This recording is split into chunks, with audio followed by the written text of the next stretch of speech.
नमस्कार दोस्तों, फिर से आपका स्वागत है रामलाल शर्मा द्वारा एपीएस ऑनलाइन क्लासेज में।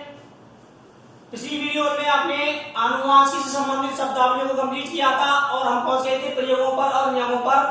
अब हमारे सामने मेंडल एक शब्द आ रहा है। आप देख रहे हैं जेनेटिक्स के बारे में मेंडल को ही जनक माना जाता है।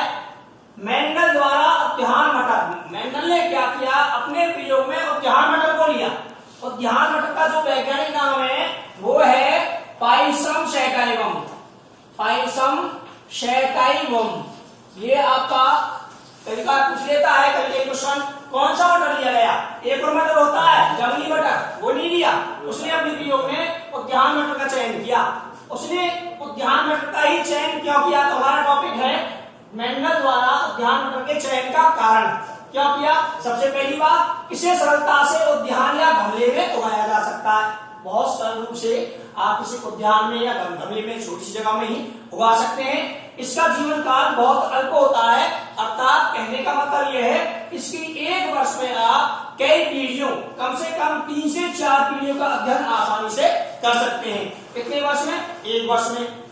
इसके पुष्प द्विलिंगी होते हैं, नर भी होता है और मादा भी एक ही पुष्प के अंदर होता है। इसलिए इसमें स्वयं परागण आसानी से होता है और स्वयं परागण जब आसानी से होता है तो इसकी कई पीढ़ियों में शुद्धता बनी रहती है। इसमें हम कृत्रिम रूप से भी परागण करा सकते हैं, कृत्रिम पर परागण भी करा सकते हैं। कृत्रिम परागण करते हैं, पर परागण करा सकते हैं। इसके अनेक विपर्यासी लक्षण स्पष्ट दिखाई देते हैं। अब एक नया शब्द आ गया आपके सामने, विपर्यासी। विपर्यासी माने होता है विपरीत, अर्थात एक लंबा है तो दूसरा रौना होगा, एक गोल है तो दूसरा झुर्रीदार होगा।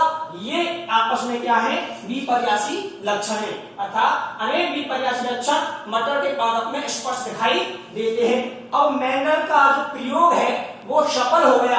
अगला टॉपिक है सफलता के कारण। क्वेश्चन आपके सामने आ सकता है कि मेंडल ने अपने प्रयोग में उद्यान मटर को चुना, 2 कारण लिखिए और उसकी सफलता का एक कारण या 2 कारण वो आपसे पूछ सकता है। तो मेंडल के प्रयोग की सफलता के कारण शुद्ध, इसने क्या किया मेंडल ने? सबसे पहले शुद्ध गुणों वाले पौधों का ही प्रयोग किया। शुद्ध गुणों वाले पौधे लिए, उन पर ही अपना प्रयोग किया। और इसने प्रयोगों में अपने प्रयोगों को F2 व F3 पीढ़ी तक प्राप्त किया और उनके परिणामों का लेखा जोखा रखा, लिख करके रखा। अगला जो कारण है, एक समय में इसने केवल एक ही लक्षण की वंशागति का अध्ययन किया। एक समय में केवल एक ही लक्षण की वंशागति का मेंडल ने अध्ययन किया। अब बात आती है मेंडल द्वारा किए गए प्रयोग।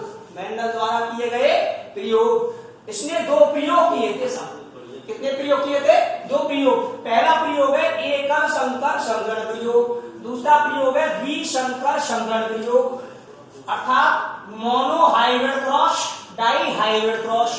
एकल संकर संकरण और द्विसंकर संकरण, इनके बारे में हम डिफरेंस देख रहे हैं, दोनों को एक साथ देख रहे हैं। एकल संकर संकरण किसे कहते हैं? ऐसा संकरण जिसमें केवल एक ही लक्षण की वंशागति का अध्ययन करते हैं। ऐसा संकरण जिसमें केवल एक लक्षण की वंशागति का अध्ययन करते हैं, एक संकर संकरण कहलाता है। और इसका F2 पीढ़ी में प्राप्त अनुपात एक संकर संकरण अनुपात कहलाता है। ऐसा संकरण जिसमें एक ही लक्षण की वंशागति का अध्ययन करते हैं, एक संकर संकरण कहलाता है। और एक संकर संकरण से प्राप्त F2 पीढ़ी में जो अनुपात है उसे कहते हैं एक संकर संकरण अनुपात। ऐसी इसमें हो जाएगा।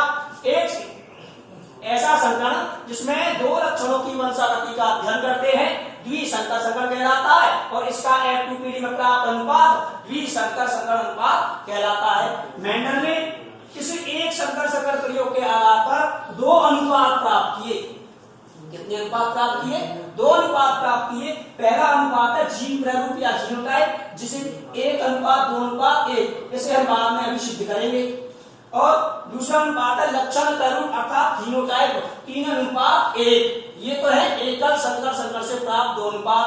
पहला अनुपात क्या है? 1:2:1। दूसरा अनुपात क्या है? 3:1। ये तो आपका जीनोटाइप हो गया, ये आपका फिनोटाइप हो गया।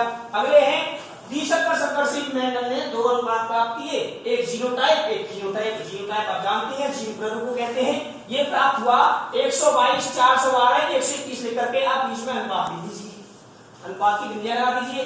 तीनों का 1 9 अनुपात 3 अनुपात 3 अनुपात 1 ये प्राप्त होता है। और मैंडल ने एक संकर संकरण प्रयोग के आधार पर 2 नियम प्राप्त किए, प्रथम नियम और द्वितीय नियम।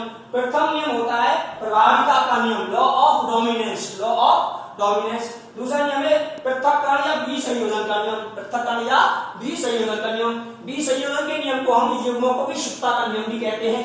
और द्विसंकर संकरण प्रयोग के आधार पर मैंडल ने तृतीय नियम प्रतिपादित, एक नियम प्राप्त किया जिसे तृतीय नियम बोलते हैं। इसके तृतीय नियम का नाम है स्वतंत्र अपव्यूह का नियम।